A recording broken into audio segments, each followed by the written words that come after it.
Mauritius में रहने वाले भारतीयों को बताया खास। बोले दोनों देश के संयुक्त तत्वावधान में होगी सांस्कृतिक केंद्र की स्थापना। रायबरेली हादसे में अब तक 31 लोगों की मौत, प्रशासन ने जारी की मृतकों की लिस्ट। घायलों को इलाज के लिए किया जा रहा एयरलिफ्ट। सीएम योगी मॉरिशस से ले रहे घटना की पल पल की जानकारी। केंद्रीय ऊर्जा मंत्री आरके सिंह ने रायबरेली हादसे के पीड़ितों के लिए किया मुआवजे का ऐलान। मृतकों के परिजनों को 20-20 लाख और गंभीर रूप से घायल हुए लोगों को 10-10 लाख का मुआवजा।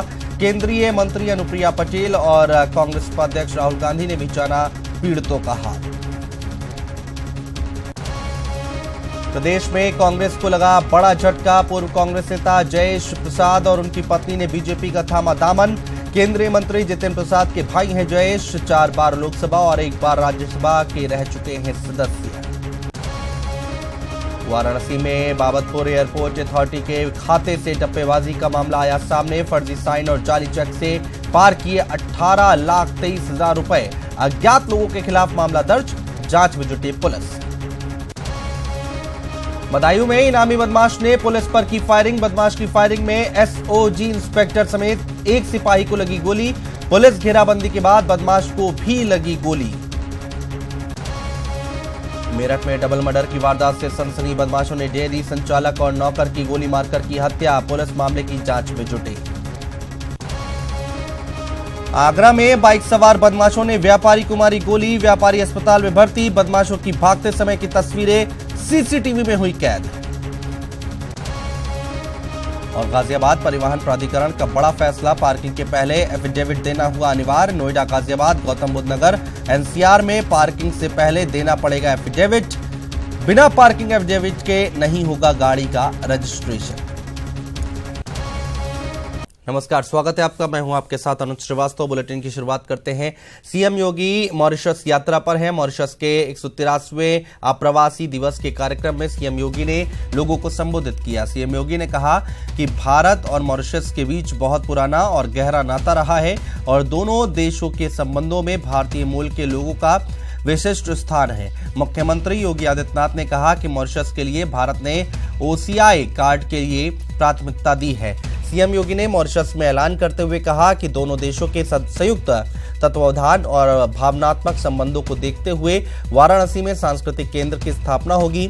सीएम योगी आदित्यनाथ ने कहा कि मॉरिशस के लोग भारत के प्राचीन तीर्थों को सम्मान देते हैं।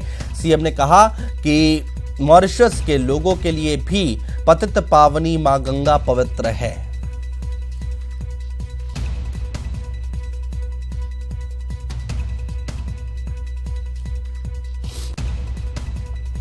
माननीय प्रधानमंत्री मॉरिशस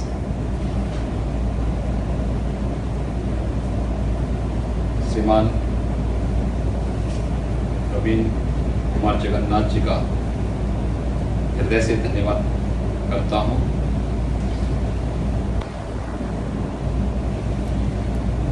कि उन्होंने अप्रवासी दिवस के अवसर पर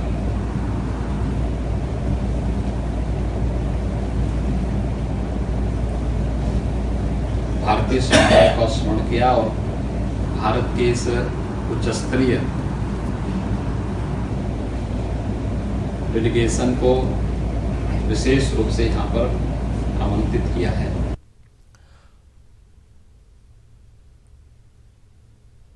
मुजफ्फरनगर के शहर कोतवाली क्षेत्र में शादी की आतिशबाजी के कारण एक प्लास्टिक फैक्ट्री में भीषण आग लग गई। आग लगने से लाखों का माल जलकर राख हो गया है। सूचना पर पहुंची दमकल विभाग की 3 गाड़ियों ने कड़ी मशक्कत के बाद आग पर काबू पाया।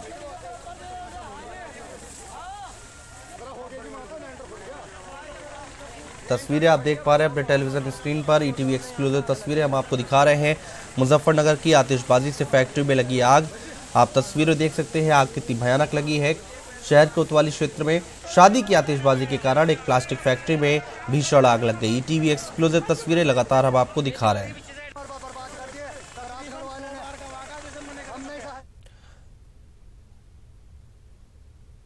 कानपुर देहात के सिकंदरा थाना क्षेत्र स्थित बुधौली गांव के पास मुगल रोड पर बीती रात 2 ट्रकों में जोरदार भिड़ंत हो गई। हादसा इतना भीषण था कि टक्कर के दौरान दोनों ट्रकों में आग लग गई। वहीं हादसा इतना जबरदस्त था कि ट्रक के ड्राइवर और क्लीनर उसी में फंस गए। सूचना पर पहुंची फायर ब्रिगेड की टीम ने कड़ी मशक्कत के बाद आग पर काबू पाया और ट्रक में फंसे लोगों को बाहर निकाला। वहीं अस्पताल में इलाज के दौरान 3 लोगों की मौत की खबर है।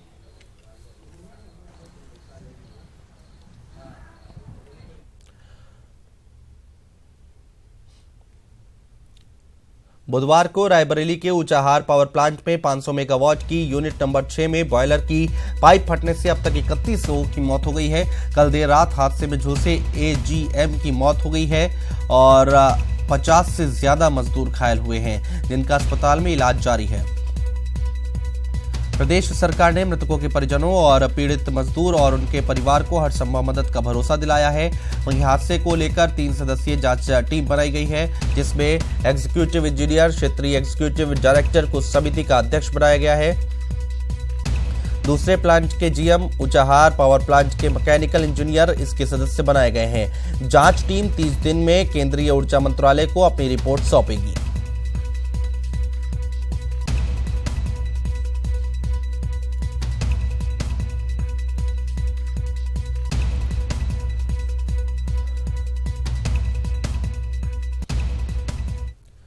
रायबरेली ऊंचाहार पावर प्लांट में हुए हादसे को लेकर घायलों का जल्द से जल्द इलाज करने का हर संभव प्रयास किया जा रहा है।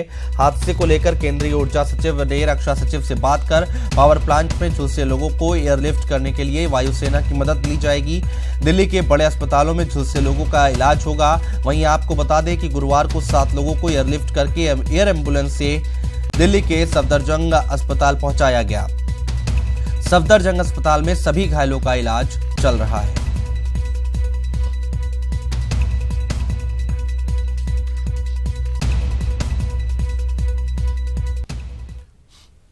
और वहीं केंद्रीय मंत्री अनुप्रिया पटेल दिल्ली के हॉस्पिटल में भर्ती मरीजों का हालचाल जानने पहुंची। पत्रकारों से बातचीत में अनुप्रिया पटेल ने कहा कि पावर प्लांट में जो घटना हुई उससे मानवीय संवेदना को झकझोर कर रख दिया है। मैं खुद पूरे मामले में उत्तर प्रदेश के स्वास्थ्य मंत्री, स्वास्थ्य सचिव से लगातार संपर्क में हूं। साथ ही अनुप्रिया ने कहा कि घायलों को बेहतर इलाज के लिए दिल्ली के सभी हॉस्पिटल को अलर्ट किया गया है। देखिए, बहुत दुर्भाग्यपूर्ण है, बहुत दुखद है ये घटना और कल्पना भी नहीं की जा सकती थी कि इतना बड़ा हादसा एनटीपीसी के ऊंचाहार प्लांट में हो जाएगा। और मैं इतना ही भरोसा दिलाना चाहती हूँ कि जिस घड़ी से ये घटना हुई है, निरंतर भारत सरकार और उत्तर प्रदेश सरकार प्रयास कर रही है। हम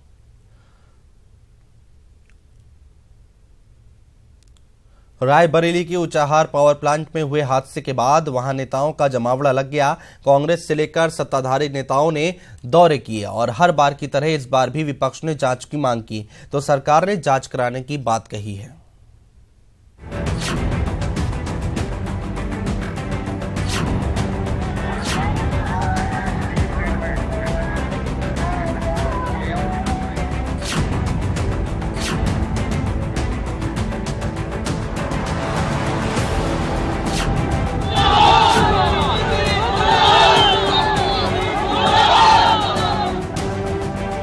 बुधवार को हुए हादसे के बाद रायबरेली के ऊंचाहार में यही चल रहा है। गुरुवार सुबह से ही नेताओं का जमावड़ा लग गया। क्या सरकार और क्या विपक्ष, सभी दलों के नेता ऊंचाहार से लेकर रायबरेली के जिला अस्पताल तक जमे दिखे। राहुल गांधी अपने गुजरात दौरे को बीच में ही रोककर रायबरेली आए, तो उनकी आगवानी के लिए जिले से लेकर प्रदेश भर के कांग्रेसी दिग्गज रायबरेली पहुँच गए। राहुल गांधी ने इस हादसे की न्यायिक जाँच कराने की मांग की। देखते हैं भैया, इंक्वायरी की मांग करेंगे तो देखते हैं, सब पता लगेगा। मगर ये लोग कह रहे हैं कि इसको जल्दी चला दिया और चलाना नहीं था। बहुत बड़ी घटना हुई है। सरकार को, केंद्रीय सरकार को तो अभी तक जुडिशियल इंक्वायरी करनी चाहिए थी, तो हम तो मांग करेंगे जुडिशियल इंक्वायरी की और बिल्कुल निष्पक्ष इंक्वायरी होनी चाहिए। प्रदेश के उप मुख्यमंत्री डॉक्टर दिनेश शर्मा और ऊर्जा मंत्री श्रीकांत शर्मा के साथ केंद्रीय ऊर्जा मंत्री आर.के. सिंह भी रायबरेली के ऊंचाहार पहुंचे, घटना स्थल का जायजा लिया, एनटीपीसी के अधिकारियों से बात की और हादसे की जांच के लिए कमेटी गठन करने और मुआवजे का ऐलान किया। उसका क्या कारण था ये इन्वेस्टिगेट करने की जरूरत है, तो इसके लिए हमने एक टीम बनाई है। उसके एग्जीक्यूटिव डायरेक्टर हैं एनटीपीसी के, बहुत सीनियर हैं, अभी डायरेक्टर के लिए क्लियर हो गए हैं। वो उसको हेल्ड करेंगे और 2 और एक्सपर्ट्स हैं उसके मेंबर। 30 दिनों में उनको प्रतिवेदन देना है। जो वो अनुग्रह अनुदान हम 20 लाख देंगे, जितने भी मृतक हैं उनके नेक्स्ट ऑफ किन को। जो गंभीर रूप से घायल हैं उनको हम 10 लाख देंगे। मुआवजे और जांच के ऐलान के बीच हादसे में जख्मी हुए प्लांट के कर्मचारियों का इलाज जारी है। साथ ही हादसे में जख्मी 3 अफसर सहदेव साहू को अपोलो, मिश्री लाल और प्रभात कुमार को गुड़गांव के मेदांता हॉस्पिटल में एयर एम्बुलेंस से शिफ्ट किया गया। हादसा कितना भयानक था, उस वक्त मौके पर मौजूद लोगों की जुबानी लीजिए। 90 मीटर पर थे सर, अचानक पूरा बॉयलर हिलने लगा, उसके बाद काफी तेज से दगा हो, पूरा गैस फट गई सर, मुंह पूरा अंधेला छा गया सर, गिर पड़े। मुंह से नखूना से आंख में भी गए, तो सीनम जो वो होता है दर्द। इधर राष्ट्रीय मानवाधिकार आयोग ने हादसे पर योगी सरकार को नोटिस जारी करके 6 हफ्ते में जवाब मांगा है और फौरन उच्च स्तरीय जांच कराने की बात भी कही है, ताकि पता चल सके कि आखिर इतने बड़े हादसे का असली गुनहगार कौन है।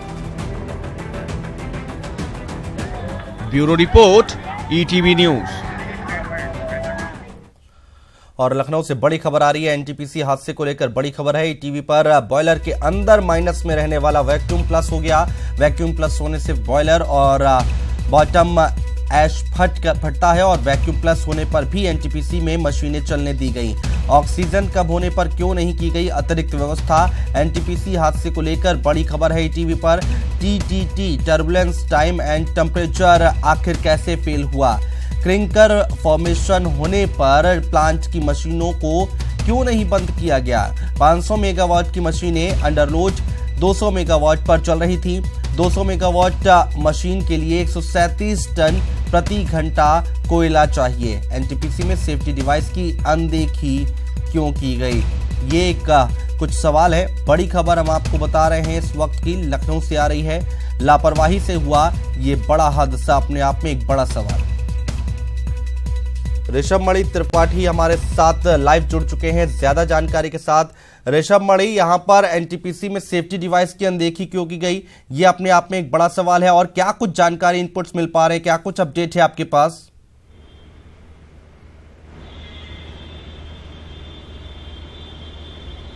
अनुज देखिए, एक हाई लेवल की जांच ऑर्डर कर दी गई है। कल ऊर्जा राज्य मंत्री आर.के. सिंह खुद मौके पर गए थे एनटीपीसी। उन्होंने कह दिया ये एक टेक्निकल जांच है, इसलिए जो सक्षम लोग हैं इस जांच के लिए उनको ये जांच सौंपी गई है। वो जांच करके बताएंगे कि दुर्घटना के कारण क्या थे।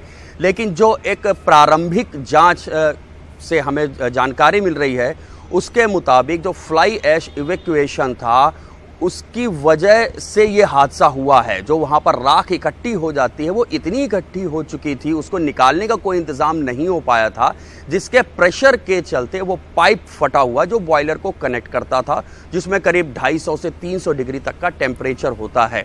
जब यूनिट ट्रिप कर गई थी तो उस वक्त इसका संज्ञान क्यों नहीं लिया गया और वो सेफ्टी मेजर्स एडवांस में ही अप्लाई क्यों नहीं किए गए, ऐसे बड़े सवाल हैं जिनकी जानकारी देनी होगी प्रशासन को और एनटीपीसी को। अब इसके बाद एक अहम सवाल ये होता है कि वहाँ पे जो मजदूर काम कर रहे थे क्या उनके लिए सारी सेफ्टी गाइडलाइंस को फॉलो किया जा रहा था।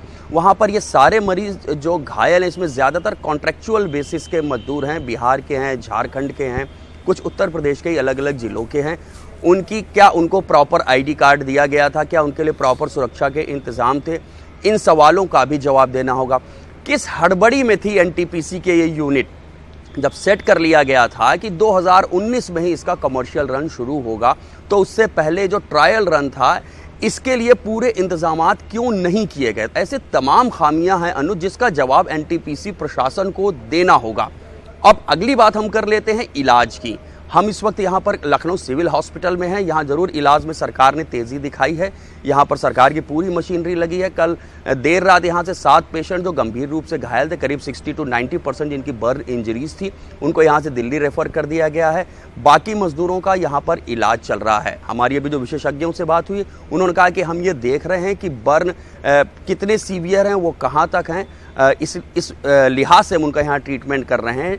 और सबसे पहला जो यहाँ पर इनका चैलेंज है डॉक्टर्स का, वो इन मरीज़ों को इन्फेक्शन से बचाना है। विशेषज्ञों का कहना है कि इस वक्त जो हमारे पास मरीज हैं, हमारा पूरा ध्यान है कि उनको सेप्टिसीमिया या आगे कोई और इन्फेक्शन ना होने पाए, इसलिए वार्ड्स में पूरी सावधानी बरती जा रही है। अनुज, ऋषभ, बहुत शुक्रिया तमाम जानकारी अपडेट हम तक पहुंचाने के लिए।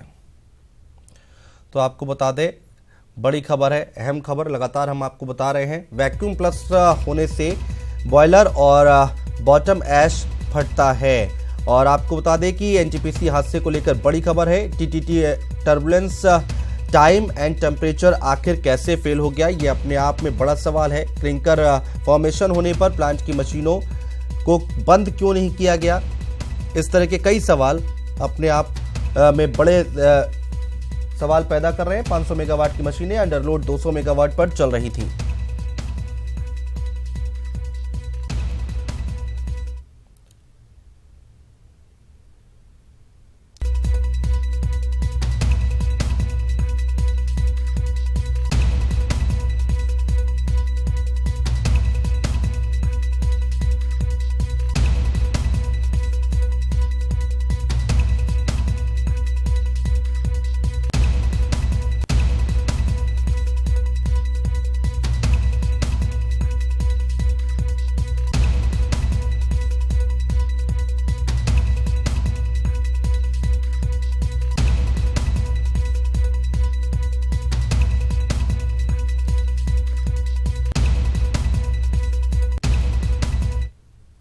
बढ़ते आगे, जितेंद्र प्रसाद के भाई जयेश प्रसाद और उनकी पत्नी नीलिमा ने देर रात बीजेपी ज्वाइन कर ली।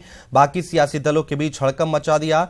लोकसभा से लेकर राज्यसभा तक का सफर तय कर चुके जयेश प्रसाद करीब करीब हर सियासी दल को अपनी सेवाएं दे चुके हैं। अब नगर विकास मंत्री सुरेश खन्ना के बुलावे पर बीजेपी में भी उन्होंने नई पारी शुरू की है। ईटीवी एक्सक्लूसिव तस्वीरें हम आपको दिखा रहे हैं।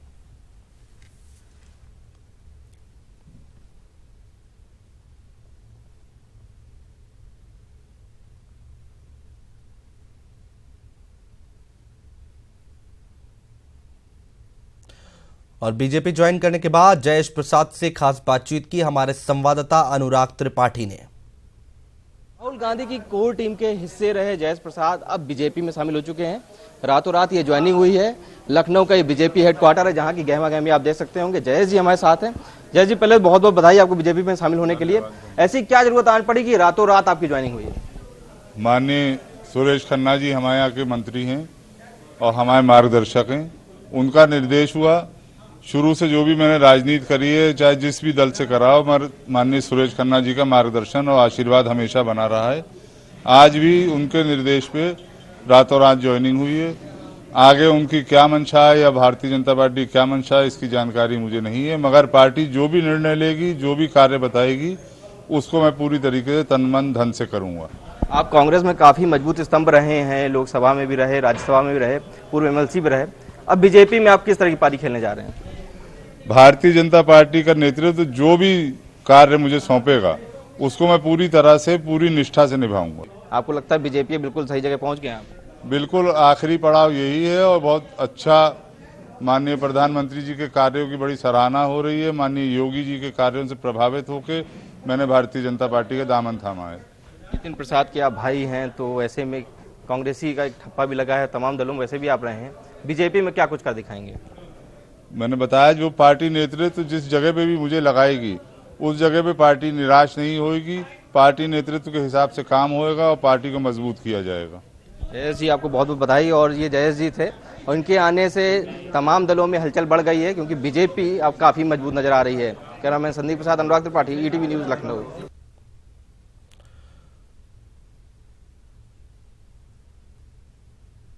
बदायूं में आंवला वजीरगंज रोड पर चेकिंग के दौरान इनामी बदमाश ने पुलिस पर फायरिंग की है। बदमाश की फायरिंग में एसओजी इंस्पेक्टर समेत एक सिपाही के गोली लगी है। पुलिस घेराबंदी के बाद बदमाश को भी गोली लगी है और तीनों घायलों को इलाज के लिए अस्पताल में भर्ती कराया गया। ईटीवी एक्सक्लूसिव तस्वीरें हम आपको दिखा रहे हैं। ये तस्वीरें आप देख पा रहे हैं बदायूं की, जहां पर आंवला वजीरगंज रोड पर चेकिंग के दौरान इनामी बदमाश ने पुलिस पर फायरिंग की। बदमाश की फायरिंग में एसओजी इंस्पेक्टर समेत एक सिपाही को भी गोली लगी है। और जो फायर टीम थी, उसने उसको रोकने का प्रयास किया। उसने अंधाधुंध फायरिंग शुरू कर दी, जिसमें स्वेट टीम के प्रभारी और एक कांस्टेबल थाने का घायल हुआ और इस संबंध में सूचना मिली। इसके बाद सभी जनपद के जो फोर्स थी वहाँ पे भेजा गया और ये जंगलों में जाकर के वहाँ पे घेराबंदी करी गई और इसके बाद काफ़ी लगभग 1 घंटे मुठभेड़ चली। उसमें इसको गोली लगी और इसको तुरंत जैसे इंजर्ड हुआ तुरंत गिरफ्तार करके ला करके हॉस्पिटल भेजा गया।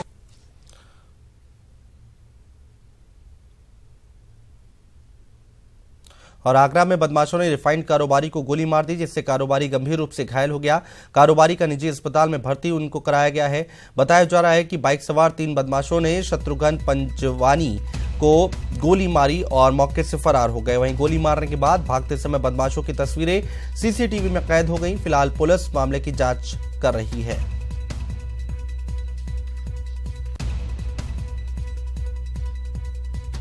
पंचवानी करके व्यापारी, इनका रिफाइंड का काम है। न्यू आगरा थाना क्षेत्र में ये जब अपने घर की ओर लौट रहे थे तो एक बाइक सवार 3 बदमाशों ने इन पे फायरिंग की है।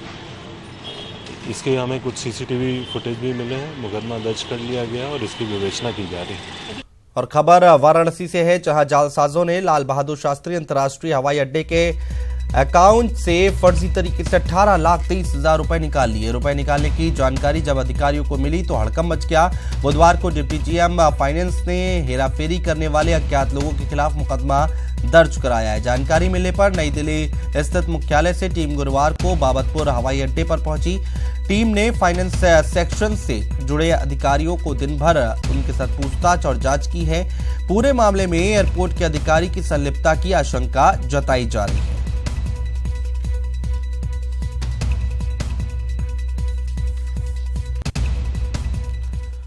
और एटा के अवागढ़ थाना क्षेत्र में 2 अलग अलग सड़क हादसों में 4 लोगों की मौत हो गई है, जबकि हादसों में 2 अन्य लोग गंभीर रूप से घायल हो गए हैं। पहला हादसा अवागढ़ थाना क्षेत्र के जलेसर रोड पर हुआ, जहां बाइक सवार 3 लोगों को कैंटर ने रौंद दिया, जिसमें पिता पुत्र की मौत हो गई, जबकि पत्नी गंभीर रूप से घायल हो गई।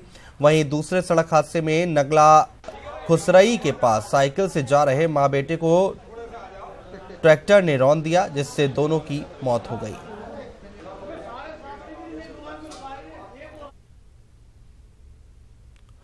और फिलहाल इस बुलेटिन में इतना ही। हमारी खबरों को विस्तार से जानने के लिए news18up.com पर लॉगिन करना ना भूलें। नमस्कार।